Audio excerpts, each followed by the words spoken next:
It's finally time to start building my 2006 GU Patrol coil cab. I heard man when I chat and chit.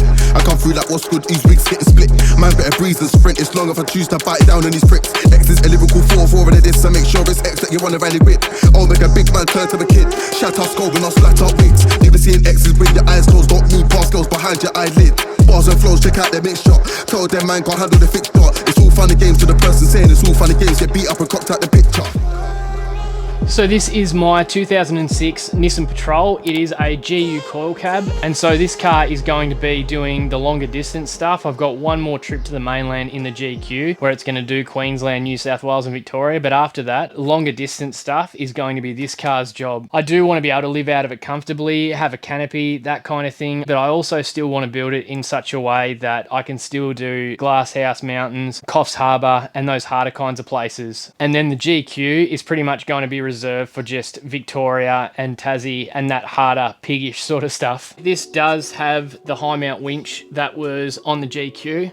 This is a Warn 8274. It's got giggle pin internals. It's got an air free spool drum, a DC 182 Albright solenoid and the Warn 6 horsepower motor. This winch has been super reliable and it responded really well to 24 volt, and so this car is going to get 24 volt because I can't live without it now. And so that's mounted in this Razzler comp bar, I think it's called. Under here it's mostly stock. It has about 240,000 Ks on it. It's got the stock intercooler, stock turbo, stock pump. However, I have tickled the pump a bit and it goes really well. I have changed the thermostat in it and I have put a UFI fan on it, and so it does have the lithium battery in it that went to Cape York in the GQ. That's still really healthy, but obviously it will be coming out when I go to 24 volt because that'll be running my touring system. It is charged by a Red Arc DC to DC. That'll also be coming out because I reckon it will get the Enerdrive DC to DC like my other car's got. As I said, it goes really well for a factory pump and a factory turbo. I think it's running about 22 pounds. So these do come with two tanks. It's got like 95 here and I think that's like 75, and so they're going to remain for now.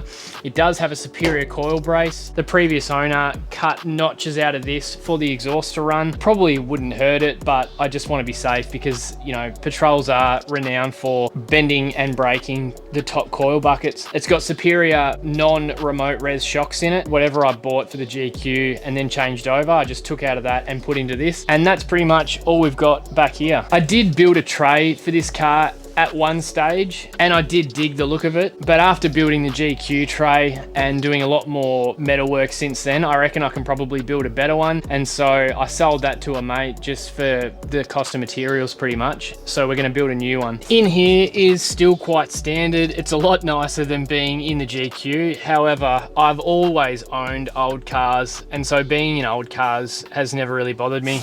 But I've got the E-lockers that were originally in the GQ. They're both in this and they work flawlessly ever since I put them in here. I've got an ARB compressor under the seat, and that pretty much just pumps up my tires and runs the air free spool for the winch. I've also got the winch on an isolated switch and an in-cab switch here. Thanks to Tones from GME, I've got one of the GME XRS Connects. I bought one of those for the GQ and I absolutely loved it. The replay feature is awesome, and so I got another one to put in this. So for gauges in this thing, I've got a Patrol Apart pillar pod, and then I've got two Red Arc gauges. One is for my 2 battery voltages. The top is for boost and EGT. And then lastly, I've got a VDO capillary water gauge to keep an eye on that kettle. It did also come with these clear view mirrors. Probably one of the coolest things about this car is that I actually bought it off one of my best mates, Pops, who had it for like 12 years. I know the history of it. All he really did was tour in it. It was on 32s and fairly stock across the board.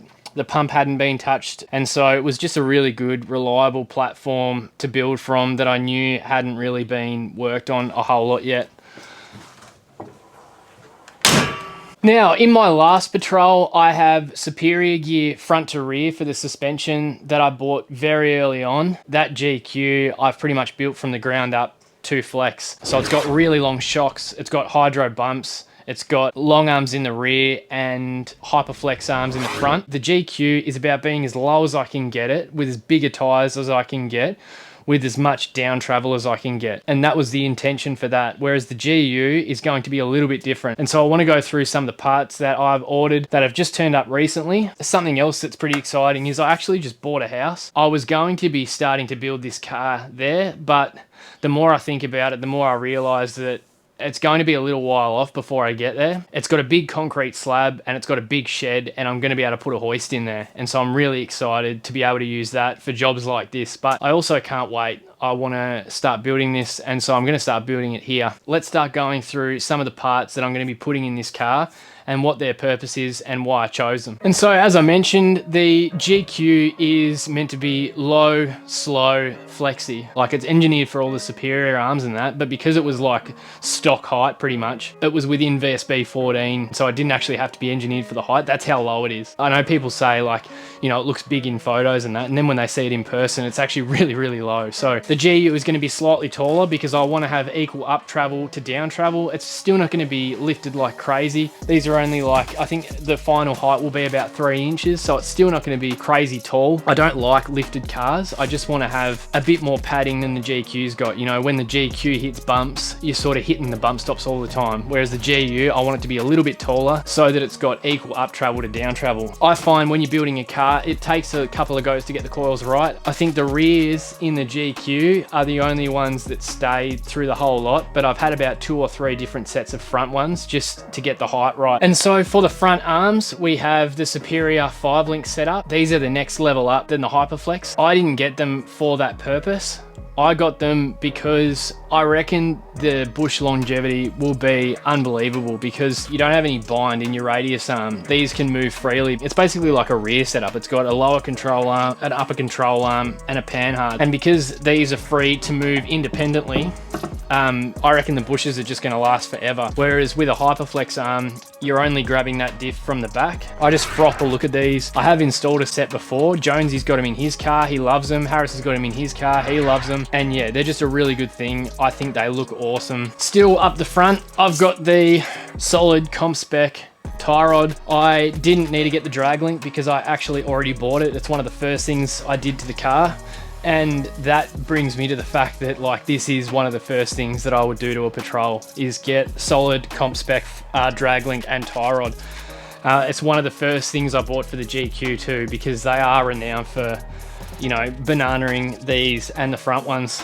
The factory ones are super, super weak. Moving on to the rear, we have the long arms. The intention of them is to stop rear steer, and overall they just look bloody sexy because you see that big silver Superior long arm, and yeah, I just froth them pretty much. To get that pinion angle correct again, Superior upper control arms. And because we're changing the height of it, obviously you need panhards. They are adjustable, and much like the GQ, we've got the diff brace for the top, and the knuckle ones are in there, and then the front pumpkin guard. I like the weld-on ones better than the bolt-on ones. These have a lot more ground clearance. I know Tyler's mentioned it before. He's got the bolt-on ones front and rear, and they tend to drag the diffs a lot more than the weld-on ones. And this here is the biggest difference between the GQ and the GU, and this is the bit that I'm most excited about. So we are going to 2.5-inch remote res shocks. And so this is what will separate these two cars big time, because the GQ has got shocks that are equivalent of a 7-inch lift. So they're like, I think 12-inch travel in the front and 13-inch travel in the rear. Whereas the 2.5s only go up to equivalent of a 5-inch lift, which is about 10-inch travel. And so this car, it's still going to flex, but it's not going to flex a whole heap. And that's because the shocks are going to be a lot shorter. I've been told by a few people that the difference between the 2.0s and the 2.5s is just night and day. Like, apparently these just ride so much better and they control the vehicle so much better.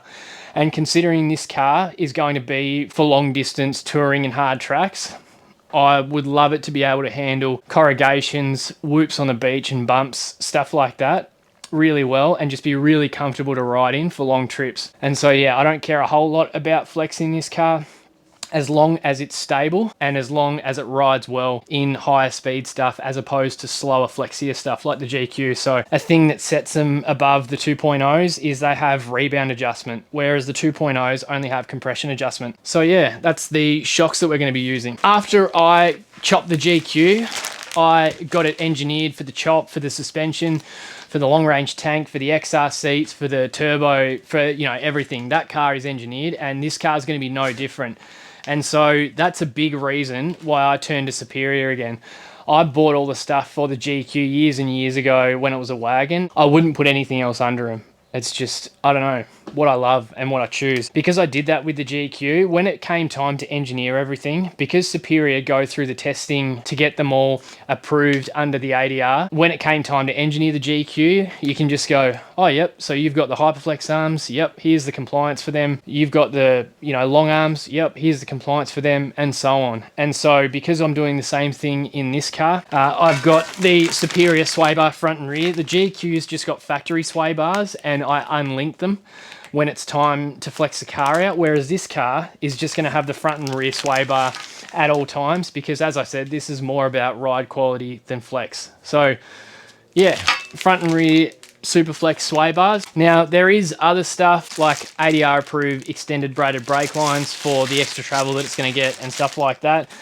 There is also the sway bar mounts and remote reservoir mounts and bump stops and bump stop extensions and all that kind of thing. And so yeah, that's what's in all these boxes here. But yeah, that is a heck of a lot of really nice looking gear, and I'm super keen to get it in. So let's get it in.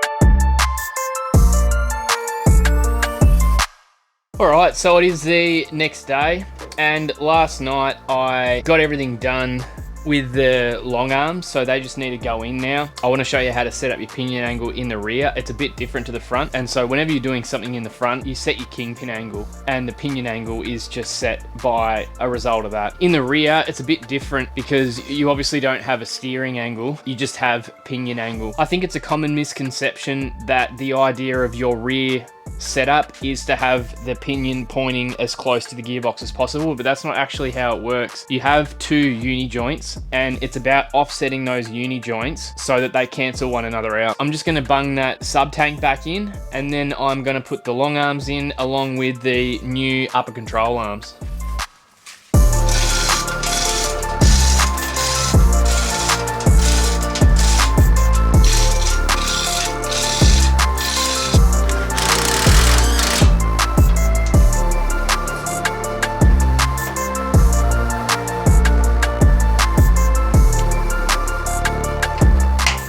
That is the sub tank back in. Now's the exciting part. We'll get these long arms in, we'll set the pinion angle, even though I may need to slightly adjust it again once I put the drop boxes in. I'll get them in, I'll set it anyway. So the way these go in is the Superior logo goes at the front and facing out.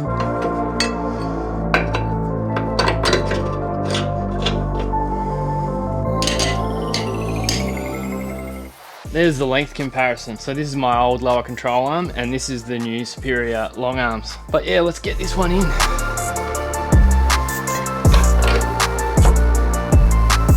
Do not tighten these up all the way until the full weight of the car's on them. If you do it while the car's, you know, fully extended, then you're gonna be tearing that bush up as soon as it drops for the first time. These are pretty much Superior's entry-level shock. They're the first set I got in the GQ when I bought my Hyperflex kit. I sort of went from these to the remote res shocks, and the difference was just night and day. Like, you can have your sway bars unlinked, have the remote res shock set to hard, and it honestly feels like you got a sway bar in. Like, that's how much they do. And I was talking to Dan, and he said, well, like, the difference between the 2.0 remote res and the 2.5 remote res is just like a whole other level again. And so that's why I decided to try the 2.5s in this. So this is the 2.0 and this is the 2.5. This here is non-adjustable, non-rebuildable. They're just like your off-the-shelf shock. It's good because if you want a bit of flex, then they do come in quite long lengths. I think they can come in a 12-inch and a 13-inch travel, same as the remote res 2.0s. And then this one here is obviously a bit shorter, so it's not going to have as much flex, but it is more for the ride. Yeah, anyway, let's get them in.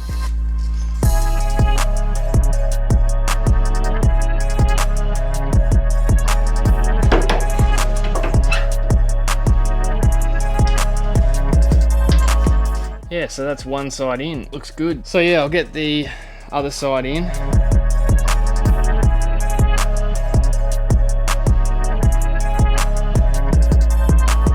So I think what I'm going to do is nip up the bolts that I slipped through last night, just so that brace is in place and staying there. So I don't think you're actually meant to put them this way, having the head of the bolt on the inside. I think you're supposed to have it like that. I'm going to put them through from the bottom side. Just under this is where the coil's sitting. So now that coil's got somewhere fairly flat to still land, sort of thing.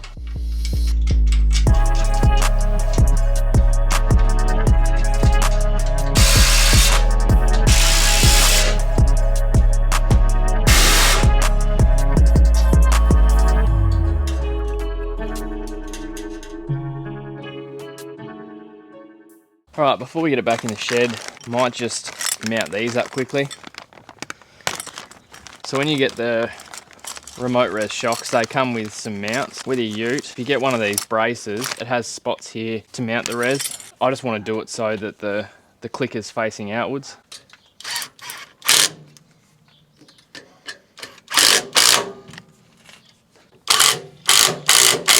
So yeah, we got the coil brace in, the new remote res shocks in, new coils in, the long arms in. So in the rear, we've still got the uppers to go, we've still got the rear sway bar to go, and a couple of other things.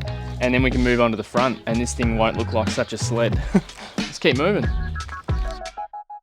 Brake fluid is super corrosive too, so yeah, you really don't want it getting too many places, or give it a really good wash afterwards. Especially in your engine bay, you see like old GQs and stuff, and the body's all rusty around where the brake and clutch booster used to be.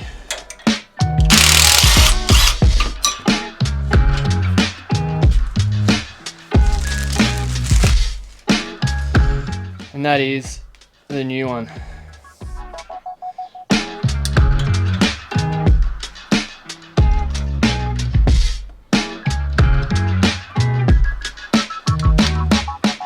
Alright, that's the bottom one done. Let's do the top one. So that locks back in there. And then you just put this retainer back on.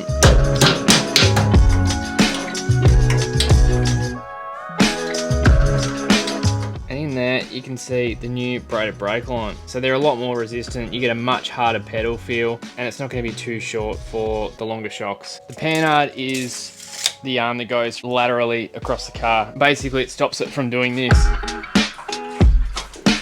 I guess this is still a parts car, because it's still got nice parts that I can steal and put in the GQ when I get bored of this car. 1 metre 4 mil. So then we just set this to 1 metre and 4 mil.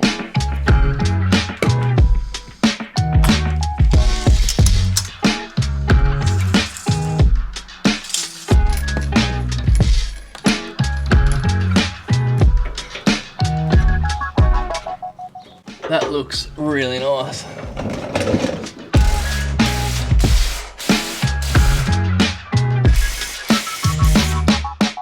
So the upper control arms, so let's get those in.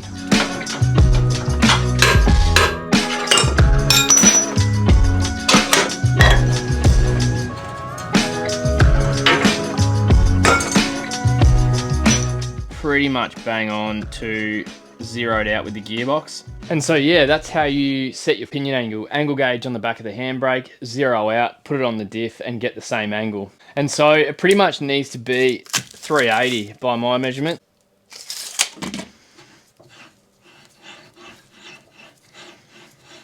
And yeah, I think I mentioned it earlier in the video, but this is so that you don't get vibrations on the road.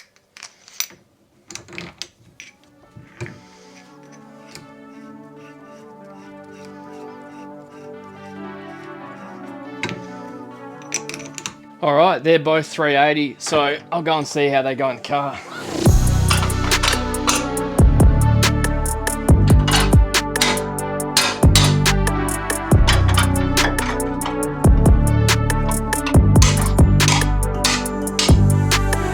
Okay, so we're on the home stretch now. We've got a lot done this episode, and we have one more piece of the puzzle for the rear, and that is the Superflex sway bar. So just to go over what we have done, we have put the new 2.5 shocks in, we've put the new coil brace in, we put the new coils in, we've got the new long arms in, new upper control arms in, and the extended braided brake line. And so that is just about rear complete. We've just got to get this sway bar in. All right, so I'm just assembling the sway bar here. I've got the 2 links there just roughly mocked up. And I've got the new bushes on here. And now I'm just gonna put the links on the end of here.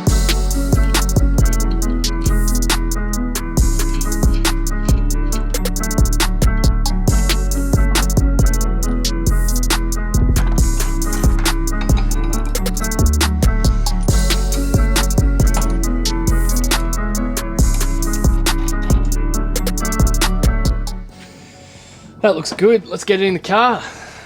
That just goes up into there like that. And out on top, and we'll tighten that up once we get up the top. These are a lot stronger than the factory ones. The factory ones are just this little 1mm thick bracket that comes from here, and they always bend and sag out, so I can't see this bending anytime soon. I've just got a bolt through here because I never really unlinked the rear anyway. Better to hold the rear up from flexing a bit so that you get more action out of the front, because patrols tend to flex out the rear quite easily anyway, whereas the front takes a bit. Alrighty, that is the rear sway bar completely in, and that actually marks everything completely in. I really appreciate it if you've stuck around this long. I know it's a lot. We've gone right through the car, what I've done to it already. We went through every part and why I got it, and we've actually gone right through doing the rear. And so I think that's all you're going to see this episode. And as for me right now, I'm going to swing it around and start on the front, but you're not going to see that until next fortnight. So yeah, this episode goes up this Sunday. So if you have any questions that you want me to answer, put it in the comments down below. Please leave a like and subscribe if you want to see more. The front is going to be super exciting because I am doing the weld-on diff brace for the front. We're doing the 5-link, and we'll get to see the car in its entirety as the suspension sits with all of it done. I should be in my new place in about a month's time from now, and so that's when the real work's going to begin. I'm going to be able to put a hoist in. I'm going to be able to start building this tray. I'm going to have a flat bit of concrete. I'm going to have a full workshop, and yeah, I'll see you guys in a fortnight. Thank you very much.